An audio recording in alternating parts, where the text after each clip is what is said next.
여러분 안녕하십니까, 진성호입니다. 긴급 속보입니다. 윤석열 대통령이 방금 전 대한민국의 미래를 위해서 대단히 중요한 두 개의 자리에 나경원 전 의원과 석동현 변호사를 임명했습니다. 자, 여러분 지금 대한민국에서 가장 중요한 일이 뭐라고 보십니까? 아마도 국가 경쟁력을 위해서 지금 저출산 문제가 가장 심각합니다. 자, 지금 대한민국의 저출산율은 정말 쇼킹할 지경입니다. 여기에 고령화 사회로 진입하면서 어르신들의 경쟁력, 처우 이런 것들도 중요합니다. 자, 이 두 가지를 한꺼번에 다루는 자리입니다.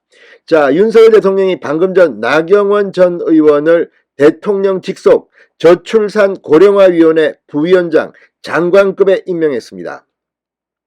자, 그동안 나경원 전 의원 자천 타천으로 복지부 장관 후보로 거론되기도 했고, 지금 현재는 다음 비대위가 끝나고 전당대회가 열린다면 당대표 1순위로 거론됐던 인물입니다.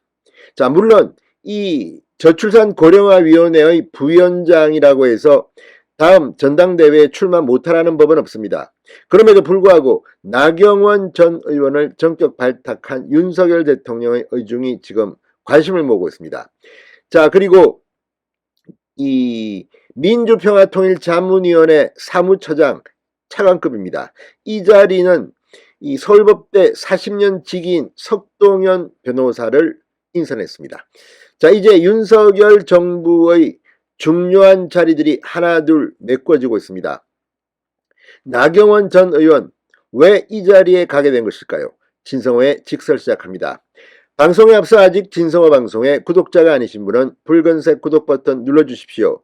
더 좋은 방송으로 보답하겠습니다.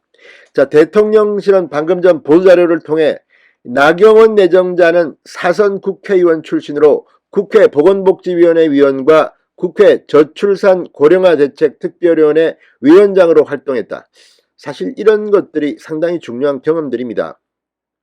2017년 저출산 고령사회 기본법 개정안을 발의하는 등 저출산 고령화 사회와 그 대책을 깊이 고민해 오신 분이라고 내정 이유를 밝혔습니다. 그러니까 거의 맞춤형 인사를 이 자리에 지명한 겁니다. 나경원 내정자는 보건복지 분야에서의 풍부한 경험과 전문성을 바탕으로 저출산 문제 해결과 100세 시대 일자리, 건강, 돌봄 지원 등 윤석열 정부의 국정과제를 적극적으로 지원할 적임자로 판단된다고 말했습니다.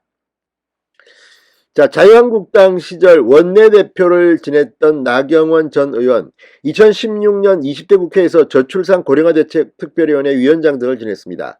나경원 전 의원, 사실 이 여성 정치인으로서 보수정당에서 이렇게 화려한 경력을 쌓은 사람은 박근혜 전 대통령을 제외하면 손에 꼽힐 정도입니다. 자, 나경원 전 의원, 그동안 여러 가지 하마평이 올랐지만 번번이 좌절됐습니다. 그런데 이번에는 정말 적재적소를 찾아간 게 아닌가 싶습니다.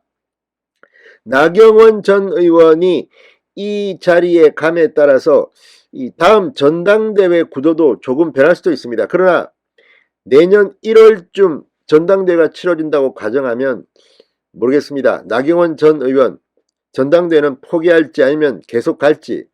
자, 어쨌든 나경원 전 의원이 이 자리에 간다는 것은 문재인 정권 때 실패한 저출산 정책, 지금 대한민국은 국제적으로도 이 저출산 문제에 대해서는 할 말이 없습니다. 그동안 엄청난 돈을 쏟아부었습니다. 그러나 거의 폼만 잡았지 제대로 한 게 뭐가 있습니까? 자, 나경원 전 의원은 실력파입니다. 이 문제에 천착해서 앞으로 상당한 성과를 내고 정치적 입지도 다질 수 있습니다. 무엇보다 다음 총선 나경원 전 의원이 지금 동작을 지역위원장인데 여기서 다시 당선된다면 5선 의원이 됩니다. 그러면 5선 의원이 할 일은 참으로 많을 것 같습니다. 자, 나경원 전 의원은 이 조선일보와의 통화에서 저출산과 고령화 문제 해결은 국가적 어젠다라며 윤 대통령도 의지가 강한 만큼 관련 대책 수립을 위해 노력하겠다고 말했습니다. 무엇보다 중요한 것은 정치인 출신 그리고 인지도가 높은 인물이 이런 자리에 가게 되면 정부 부처와의 협력도 상당히 순조롭습니다. 일은 역시 사람이 하는 겁니다. 자, 이 석동현 변호사 서울동부지검장 출신입니다. 지난 대선에서 윤석열 캠프 대외협력 특보를 지냈습니다. 민주평통 윤석열 대통령이 위원장입니다. 자, 아무튼 지금 이제 윤 대통령 정부의 퍼즐이 하나둘 맞춰지고 있습니다. 나경원 전 의원의 전격 발탁, 윤석열 정부의 활력을 불어넣을 것 같습니다. 진성호의 직설이었습니다. 여러분 감사합니다.